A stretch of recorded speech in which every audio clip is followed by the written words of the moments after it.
Okay, let's get started. So I've put up the homework that's due on Wednesday, where we're going to finish up this first chapter on group theory. And then we're going to take a little time away from group theory and enter into the theory of vector spaces over general fields.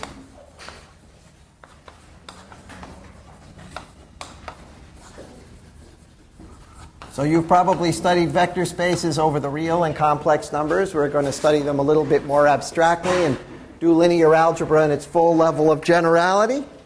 And then we're going to return to do more on groups. So let me remember where Peter left you last time. We have this wonderful group, which is the integers under addition. That's our basic group. And we identified all the subgroups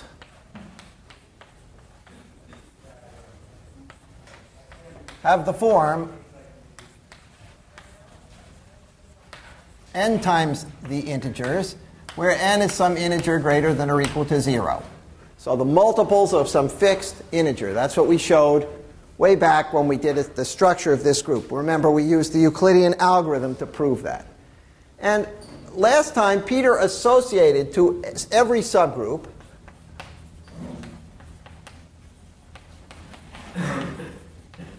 so this is our subgroup H. This is our group G. Each H in G. A new group, which he denoted Z mod NZ. So that's notation that's due to Gauss. So this would be called Z mod N. This notation in this group was defined on the first sentence of Gauss's great book, the Disquisitiones Arithmeticae, published in 1801, where this is the notation mod n comes from the Latin word modulus. The Disquisitiones is written in Latin. If I can get the first 2 pages from you from Houghton Library, I'll print them out and distribute. They're a précis of mathematical writing. And this new group, Z mod NZ, consists of the classes of integers where you only keep track of their remainder after division by n. So we have elements a bar in Z mod NZ, and a bar depends on the remainder of the integer a after division by n. So in particular, if a and b are integers, we have a bar equal to b bar, or as Gauss would write it, a congruent to b mod n. That's Gauss's notation. We'd say a bar is equal to b bar in the group Z mod NZ if and only if n divides a minus b.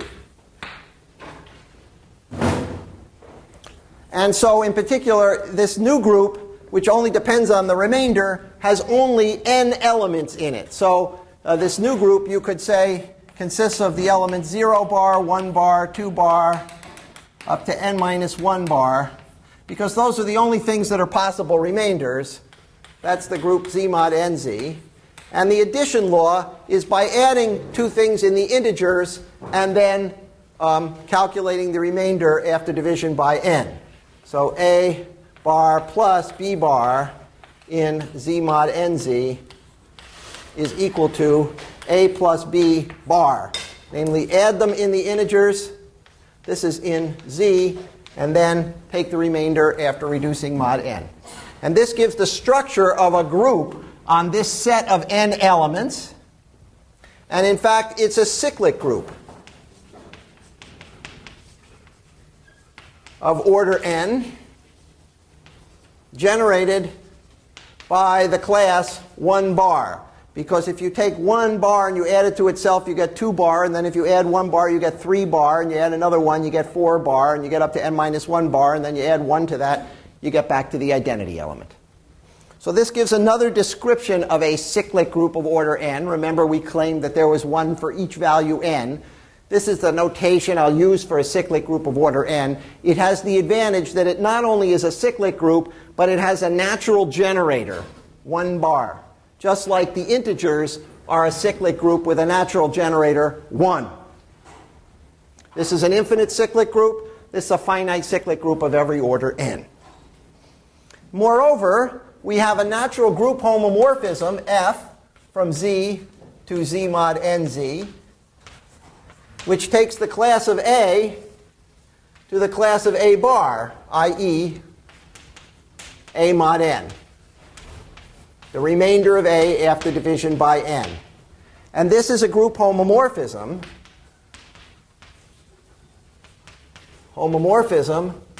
Which is surjective, because every class in this group is the remainder of something, surjective with kernel nz. Namely, the things that go to 0 bar are exactly the things divisible by n. So there's our subgroup. So to recapitulate what Peter did last time, and this is a great construction of Gauss's, which is the first example of this in the literature in 1801, before Galois had invented the general notion of a group, associated to each subgroup of the integers under addition, we construct a new group which is called the quotient group. We're going to do that more generally this time. The quotient group, such that there is a surjective homomorphism from the group to the quotient group with kernel the subgroup. Okay? Now, this is a much richer case than the average group. And the reason it's a richer case, and Peter went into this a little bit last time and we'll return to it, is that the integers have a much richer structure than just addition. Right? The integers also can have the product structure multiplication. Namely, the integers not only form a group under addition, they form a ring. So this also have the operation times. And when you have both a group addition and a multiplication structure, and they're suitably compatible, that's what we call a ring. And we're going to get to that, I promise you, this term. And in fact, this quotient group also has the structure of a ring. You can multiply remainders, and it's still compatible. Namely, you can define A bar times B bar by taking A times B in the integers and then taking its remainder. And that's a well-defined multiplication. So this is not just a finite cyclic group of order n, but it also allows you to multiply elements in it. That's a remarkable property. And most of the disquisitiones, in fact, one might say all of the disquisitiones, is concerned with the properties of those finite rings. Quadratic reciprocity theorem, the quartic reciprocity, all these great results that Gauss discovered are about the properties of this finite ring. And Peter introduced you last time to another thing. You see, if you have a ring, and I'm just going to say this very briefly, it's not necessary right now. So you have it's a group under plus with an origin, and then there's a times operation with an identity element 1, but not necessarily inverses. For example, 0 has no inverse. You can't multiply anything by 0 and get to 1. Nonetheless, you get a subset of the ring called R star, which is sometimes called the units of the ring, which is the set of elements A in R such that there exists a B such that AB is equal to 1. So they're the elements which have multiplicative inverses. Everything has an additive inverse. Now that can be a rather small, and this is another group. So ring is a group under addition, and you get a second group from a ring, which is the unit group, which is a group under multiplication. And it can be a rather small group. For example, this is the most famous ring of them all, the integers. All rings are modeled on the integers. If you ask yourself, what is the multiplicative group associated to the integers, namely which integers have multiplicative inverses, the answer is very simple. Just +1 and -1. There is no multiplicative inverse for 2 because 1/2 is not an integer. So for this ring, we would find that the multiplicative group here is just the group on 2 elements plus or minus 1. It's a kind of a stupid group, but there it is. On the other hand, as Peter pointed out, these finite rings have very interesting multiplicative groups. Very interesting. And we're going to get into that later when we do the ring theory. And Gauss was the first person to work out the structure of the multiplicative group of units in those rings. But right now, for this point of view of this lecture, it's only important that we inherit the additive group structure and that we have this additive group homomorphism. Before I go any further, are there questions on this construction? Because it's very basic. It's the model for what we're going to follow when we do a quotient group in general. Okay. So let me be a little bit more general than this. Now, this is a particularly simple group. As I said to you, this is an abelian group. So we have to pay attention and see what properties are we really using of these subgroups when we construct this quotient group. Can we do it for any subgroup, or is there some peculiar property of the subgroup that we need? So let me start off in a simple situation where the subgroup is defined by a group homomorphism. By the way, these classes in Z mod NZ are just the cosets of this subgroup. Represent the cosets of NZ, the distinct cosets. So the quotient group is the set of cosets of the subgroup. And yet we're able to give a multiplication on it.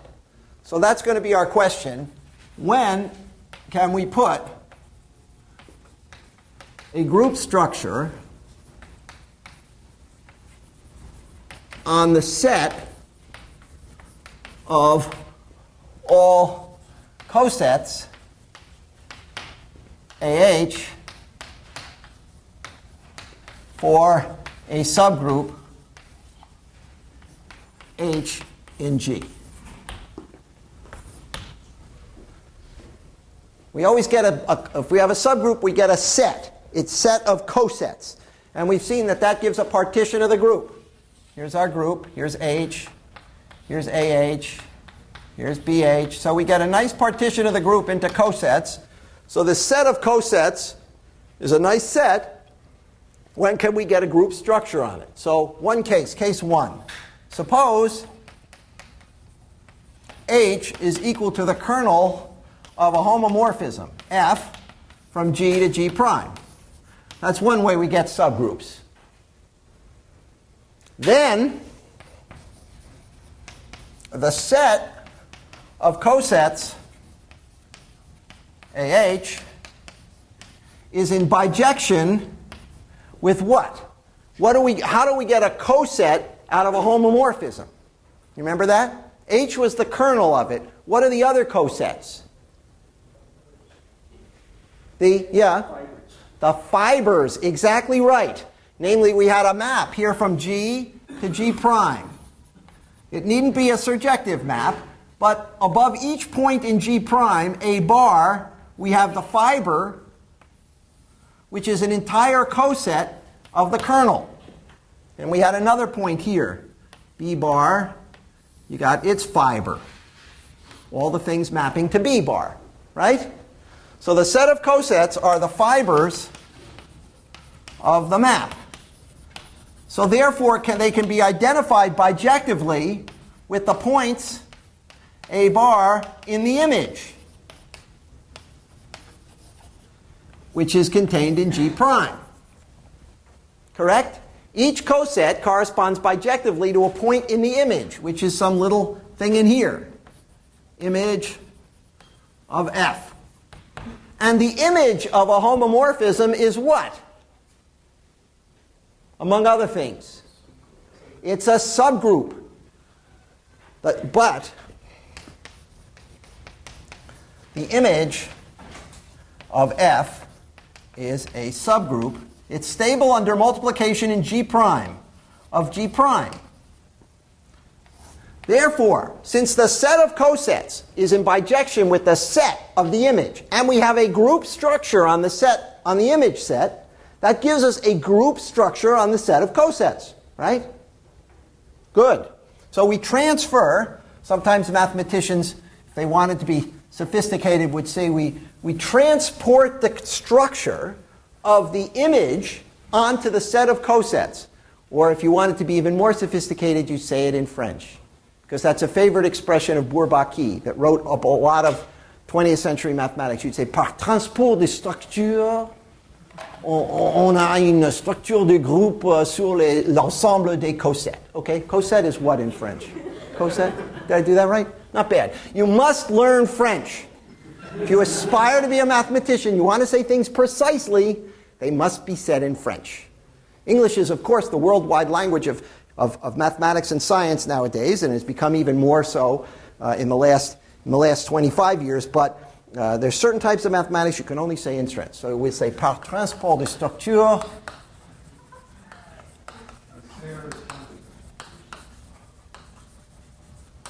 We get a group structure on the set. And we'll call that set G mod H of cosets. And the group structure has the following form. When you multiply the coset AH by the coset BH, then I claim that the answer is, which coset is the product? It's just the coset of AB times H. Why? Because if I want to figure out how to multiply this coset by this coset, I have to figure out how to multiply A bar by B bar. Right? That's the multiplication law I'm going to use, the multiplication law in G prime. So what is A bar times B bar? Well, it's the bar of something because it's in the image. What is it the bar of? Well, we figure this out by writing A bar as F of A, and writing B bar as F of B, and then using the fact that F is a homomorphism. And then this number is just what we would call AB bar. So the product of the image element A bar by the image element B bar is the bar of AB, where this multiplication takes place in G. So that's what I mean. So when you want to multiply two cosets, you just take an element A in one of them, you take an element in B in the other, you take the product of those elements, and you take its coset. And moreover, this makes the map F, new map, let's call it capital F, from G to G mod H, taking A to the coset AH, a group homomorphism. A surjective group homomorphism. Because this is the multiplication law. It's inherited from the multiplication law in G. So if we have a group homomorphism, and we let H be the kernel, then by using the multiplication on the image, we can make the set of cosets, which is denoted like this, into a group, which is called the quotient group. And the multiplication law looks like this. And if you think about what we did for Z mod NZ, it's a similar multiplication law. Yeah, good. When you were saying that the map little f creates a group on G, I think? No. There's always a group on big G. And there's a group on G prime. And there's a homomorphism between them. Now, there's a group structure on the image, because that we agreed was a subgroup of G prime. Okay. Now, the cosets are identified bijectively one-to-one with the points in the image. Therefore, it tells us how to multiply one coset by another coset and get a third coset. That's different than multiplying elements in G. We're multiplying elements of a different set. And the multiplication law is this. By inheriting the structure of the group on the image. Okay. Now, this worked pretty well. Let's forget that we had a homomorphism. All right, so try better. Better. Let H in G be any subgroup.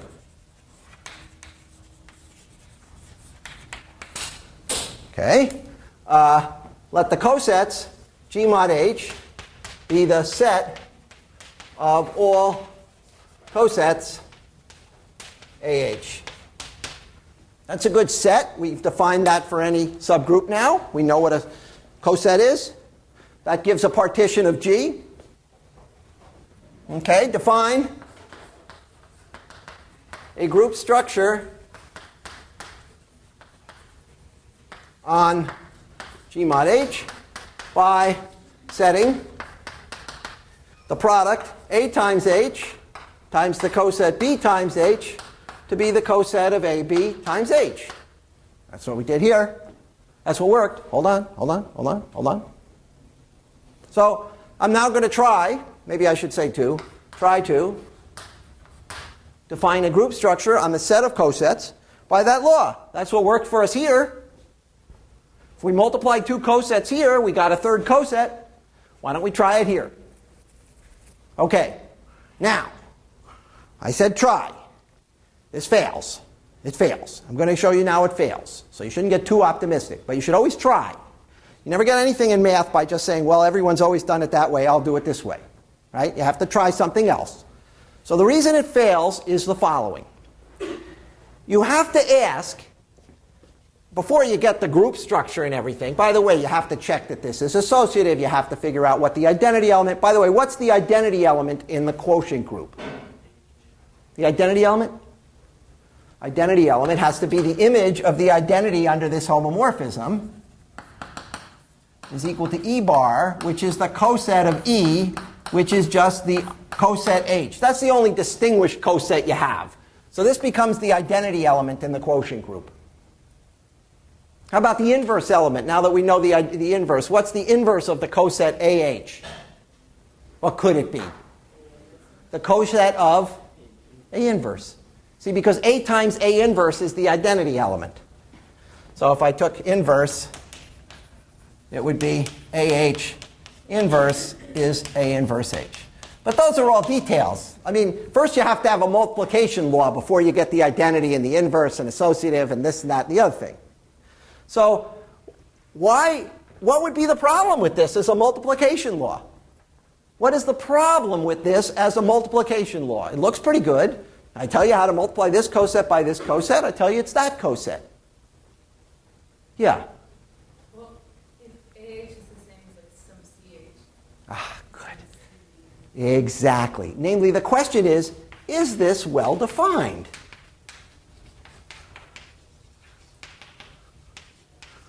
Because the coset is not uniquely written as AH. Namely, if AH is equal to A prime H, if A and A prime are in the same coset, and BH is equal to B prime H, is ABH equal to A prime B prime H? Namely, if we're saying that this coset times this coset is this coset, we better make sure that doesn't depend on what representative we've chosen for the coset. And there's no unique way of writing a non-trivial coset. You just have to pick something in it. Here we called it AH because the element A was in it. But we could have had another element A prime in it and written it as A prime H. And if we say that this multiplication law depends only on the coset, we better make sure that no matter what representative we choose, it works. Now, in this case, it has to work because it's the law on the image. All right, but I'm going to show you that it doesn't always work.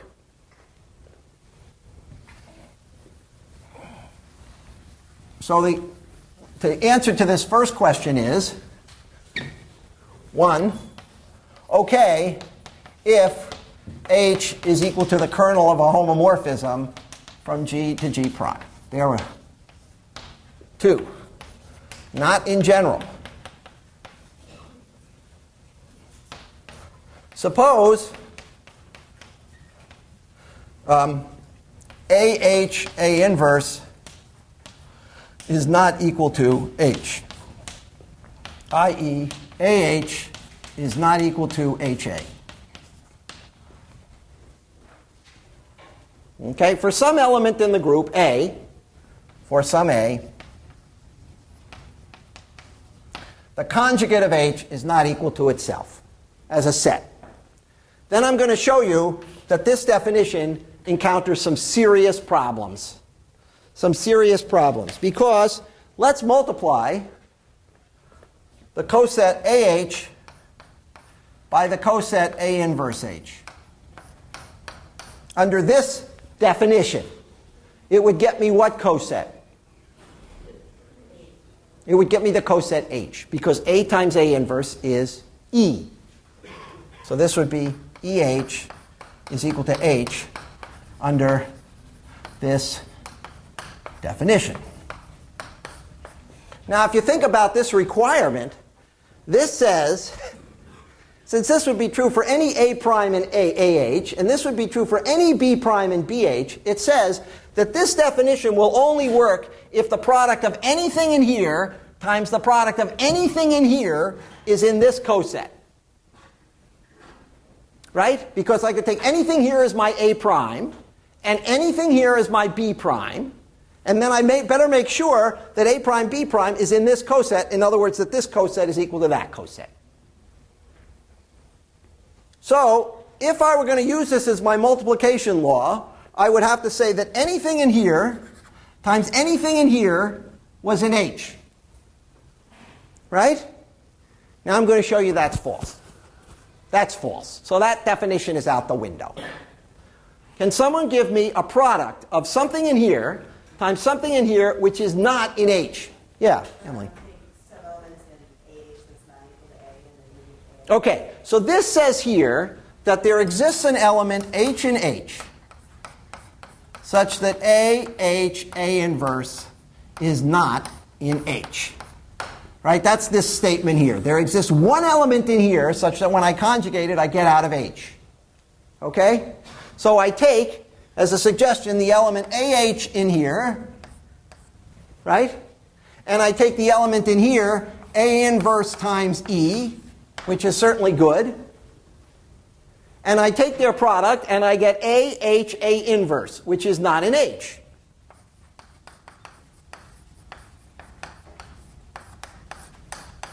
By my hypothesis. So, if I have a subgroup which has the property that some conjugate leaves the subgroup, I can forget about this definition because it's not well defined. Before I even checked any product properties of it, it's not even a well-defined multiplication. It's not true that the product of anything in this coset times the product of anything in this coset is in here. Okay, now how come now we have to sort of sort. How come it worked in one, but not in general? What was so special about the H that were in one? Yeah. It's abelian. Not quite, but close. It's a normal subgroup. Namely, the kernel of a homomorphism has the property that AH, A inverse, is equal to H for all A in G. That's what we called a normal, it's Galois terminology, subgroup. Because if you apply the homomorphism to anything of the form AH, A inverse, using the fact that f of h is the identity, you get f of A times f of the identity times f of A inverse, and f of A inverse is the same as f of A inverse, so the product of those things is the identity, and you're still in H, you're still in the kernel. The kernel is not an arbitrary subgroup, it's a normal subgroup. And so, since it worked in this case, we might see, and it doesn't work in general, if this happens, we might see if normality is what we need.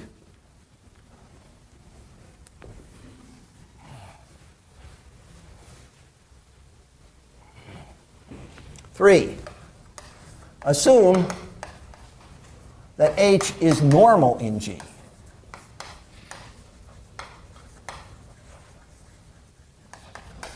So, AH, A inverse is equal to H for all A in G.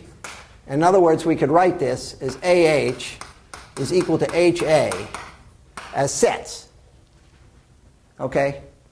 Doesn't mean that A commutes with everything in H. It means that if you have an element in H, that AH can be written as some H prime A or H prime in H. Okay? It just preserves it as a set. It doesn't commute with everything in H. Okay? Now, in this case,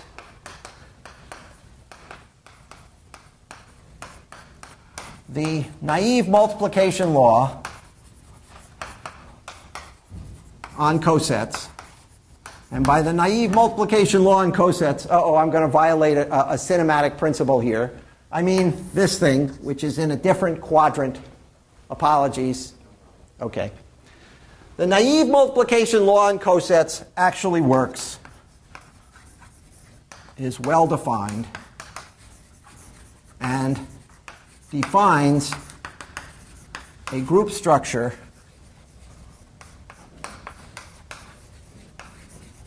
on G mod H, on the set of cosets.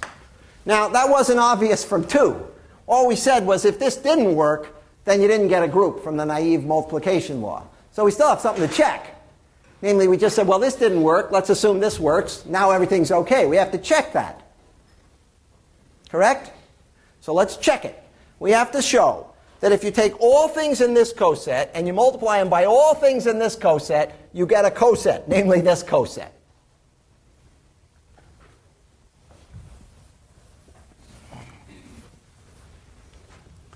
Check.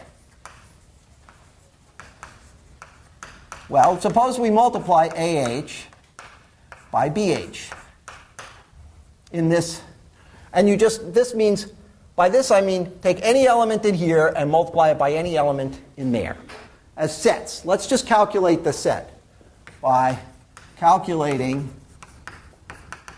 the set of all products.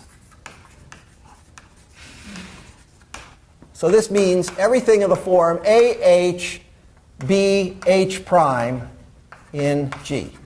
That's that set. Okay, where H is anything in H and H prime is anything in H. That's what I mean. Take all things in this set and take all products with things in this set. Now, how do we calculate that? Well, first of all, we rewrite this AH as HA because this set is the same as this set, right?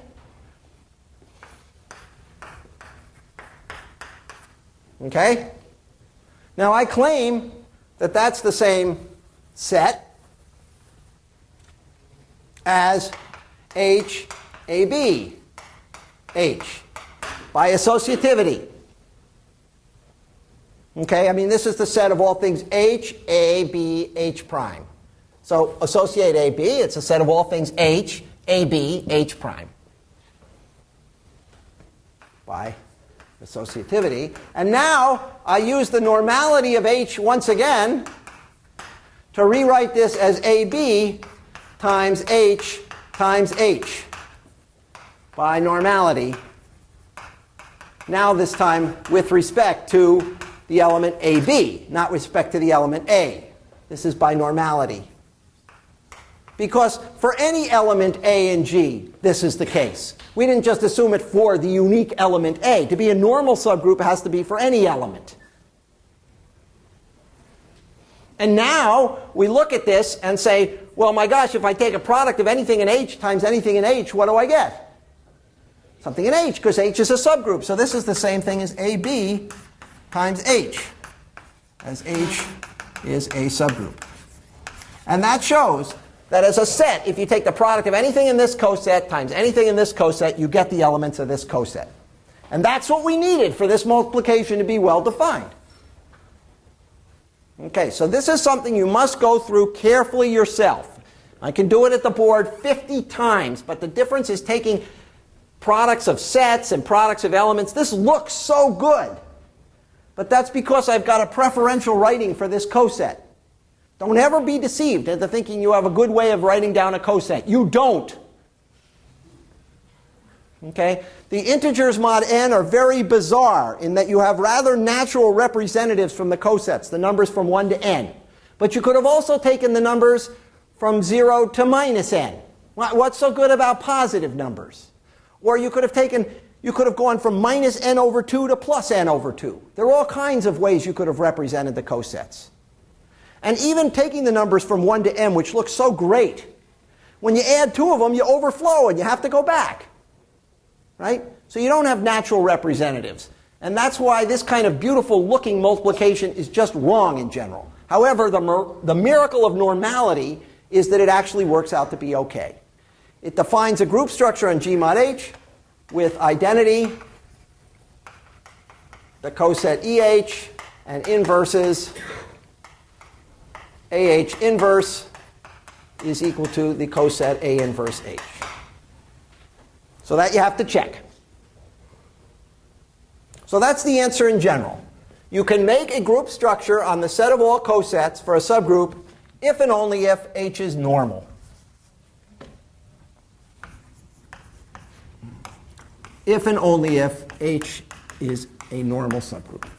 Otherwise, there's no natural group structure. There may be ways you can put a group structure on the set, but not in some natural way that reflects the addition law in G. Now, let's go a little further on this. Because we have not only a group structure on the set of cosets, we get a natural homomorphism. So, if H is normal in G, get a group structure on G mod H, the quotient group,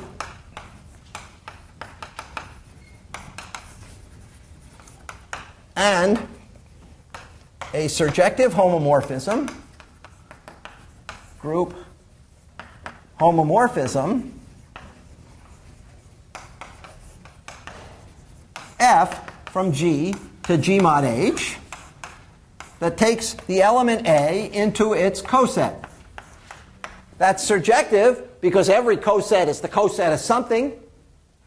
And it's a homomorphism because we've defined the group law in this way. And it's a homomorphism because f of A times f of B is the coset of ABH, which is f of AB.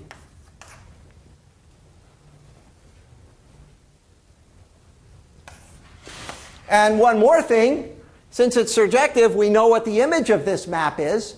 What is the kernel of this map? The kernel is the things that map to the identity in here. The identity is the coset EH. What elements in G map to the coset of E? Yeah. The elements of H. The coset of E consists of the elements in H. So the elements in G that map to the identity E prime,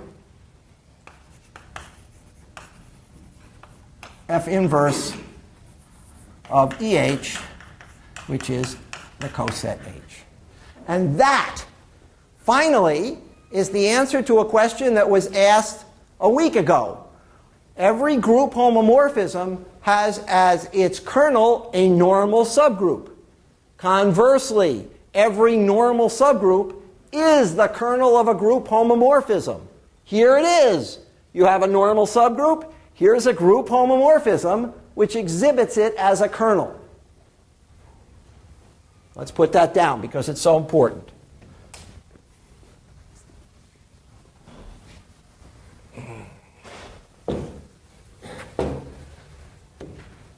Corollary. Every normal subgroup H of G is the kernel of a group homomorphism. It's the only way to get normal subgroups.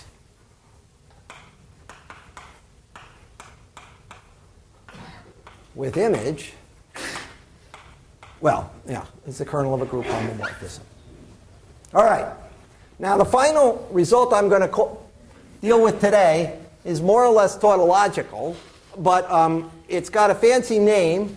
It's called the first isomorphism theory of group theory. I don't know. These names are idiotic.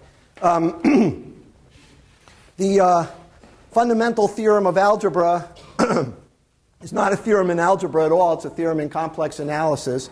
But never mind. We're going to skip the pretentiousness of this name.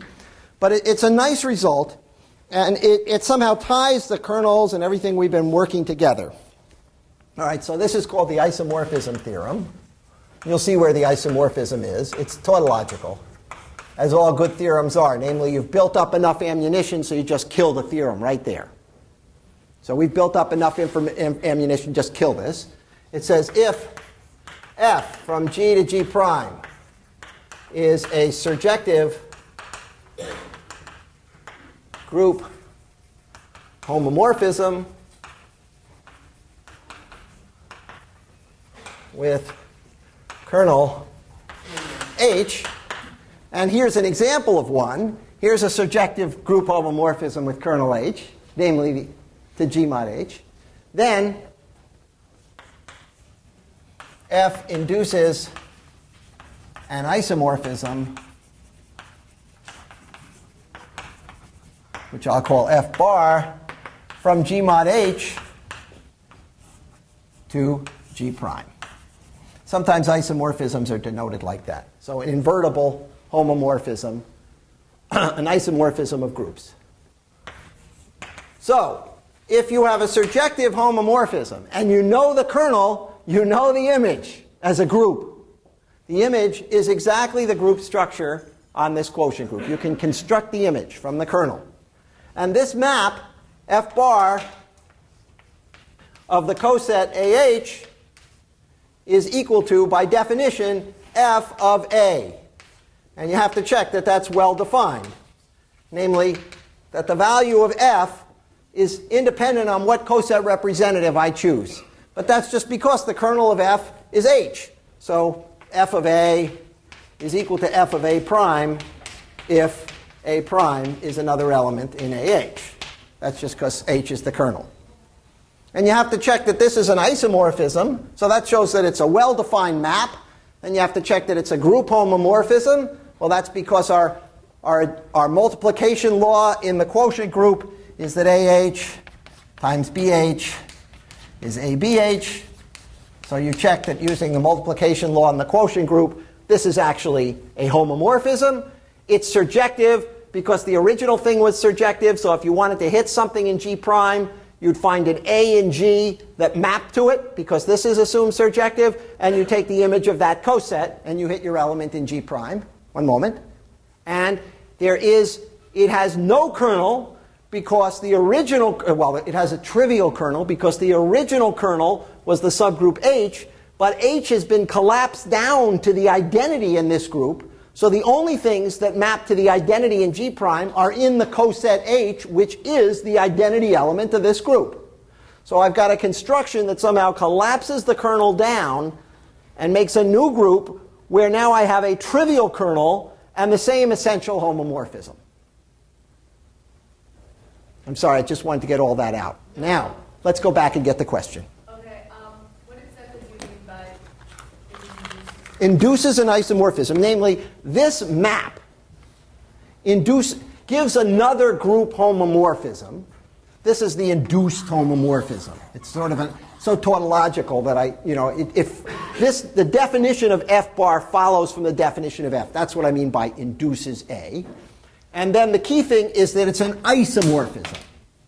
Both surjective, which the original one was, but now with trivial kernel. 1-to-1, because I've collapsed the kernel down in this quotient group process.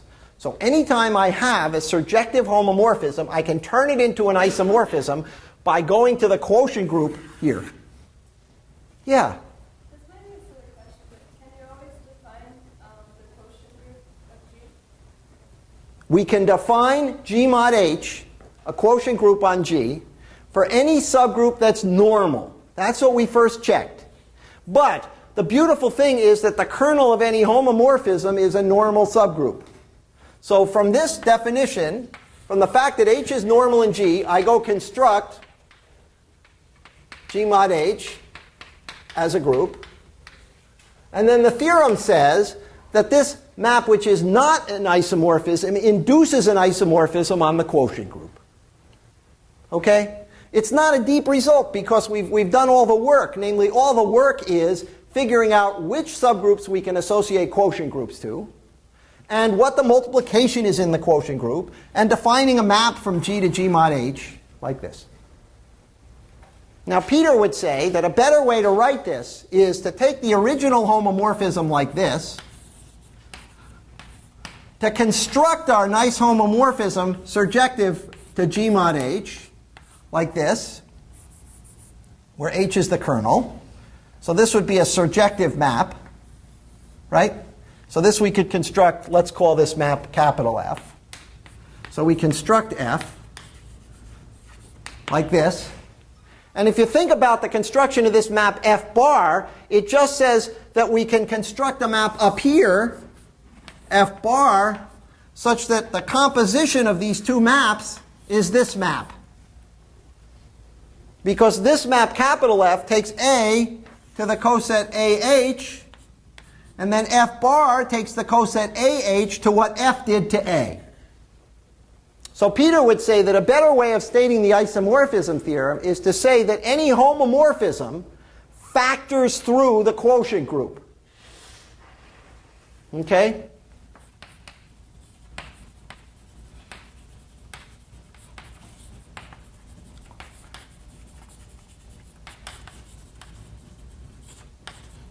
The quotient, this canonical homomorphism by the kernel. So not only, remember that when you construct the group structure on G mod H, you're not just constructing a new group. You're constructing a new group that comes with a map. And the isomorphism theorem says that you can factor a homomorphism through that map. When you get on and you do category theory, where the only thing you do is write down little things and arrows between them, this will be a useful way of stating it. Okay? But this is a good way to think about it, that you convert a homomorphism into an isomorphism by the quotient construction. Now I'm going to give you a little bit of notation now, and to give you also a little bit of warning about it.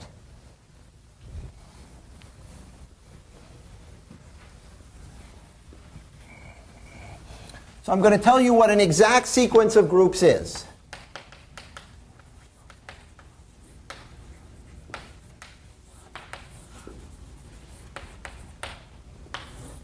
Well, actually, I'm going to tell you what a short exact sequence of groups is. So exact sequences is a notation that comes up in homological algebra. When you take a course in algebraic topology, you'll see 1,000,001 exact sequences. The notation, the actual terminology exact sequence was invented by Eilenberg and MacLean in the 40s after much thought as to what the heck they should call it. An short exact sequence of groups is a diagram of 5 groups. You start off with the identity group. That's called the identity group, 1. Then you have a subgroup H. Then you have a group G. Then you have a group G prime. And then you have another group 1. This is and everything in this is a group homomorphism. F and G are group homomorphisms. So are these maps. I mean, any group, you can always map the identity into a group. That's a group homomorphism. 1 goes to the identity. If you map everything in G prime to the identity element in this group, that's a group homomorphism too. Okay? They're group homomorphisms. G of H has to be the kernel of F. That's what it means to be a short exact sequence of groups. So that it identifies, and F is surjective.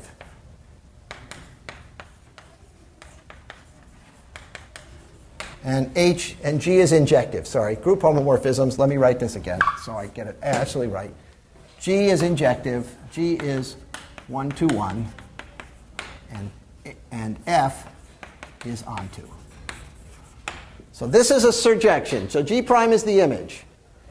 This is an injection, so it identifies H with the kernel of F. So that G is built out of these two groups, H and G prime.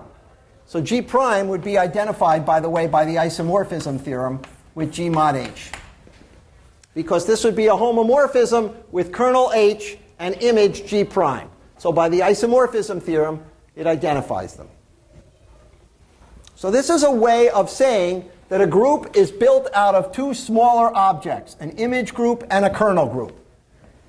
It's not important that you get all this now, but you're going to see it a million times. And here's the warning. Do not think that because you know H and G prime, you know G. Note, the inputs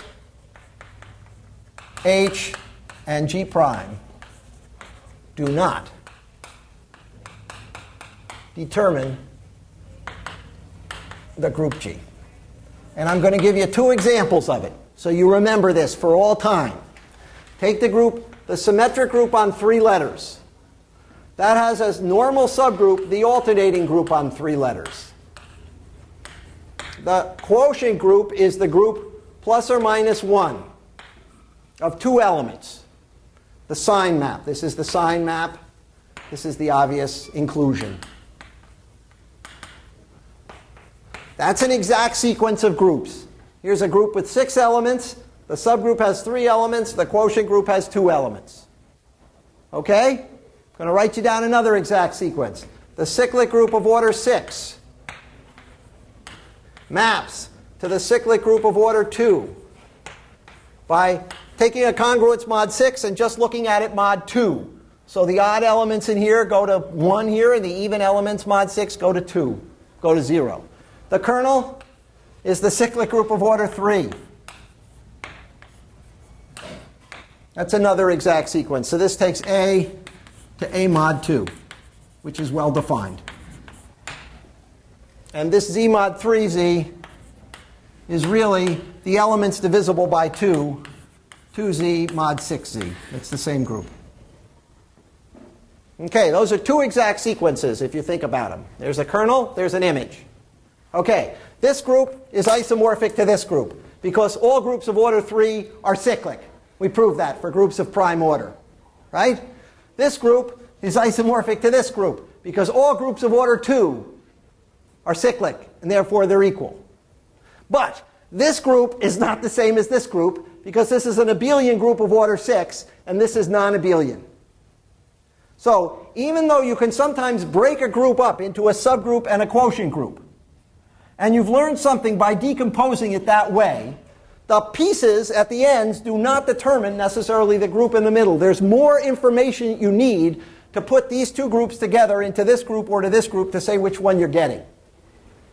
Yeah? I'm not sure I understand what the ones on your end. Those ones are just the trivial groups. Sorry, suppose I wrote it like this. What they mean to indicate in this exact sequence terminology is that this map is an inclusion and this map is onto. If I could say it the following way, to say this map is an inclusion is to say that the image of this map is the kernel of the next map.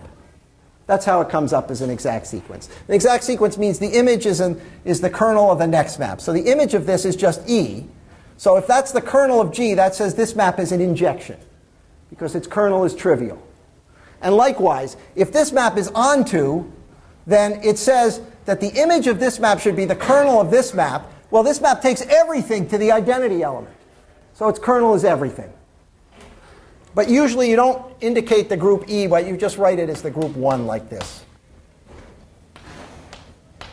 This is just notation that signifies that this group is built out of this subgroup and this quotient group. Okay? But those of you who will see this in algebraic topology courses should at least see what it means in group theory. We're not going to use this notation. You can put it away. But just remember when you encounter it that you don't get the group in the middle from the normal subgroup and the quotient group. Okay, Wednesday.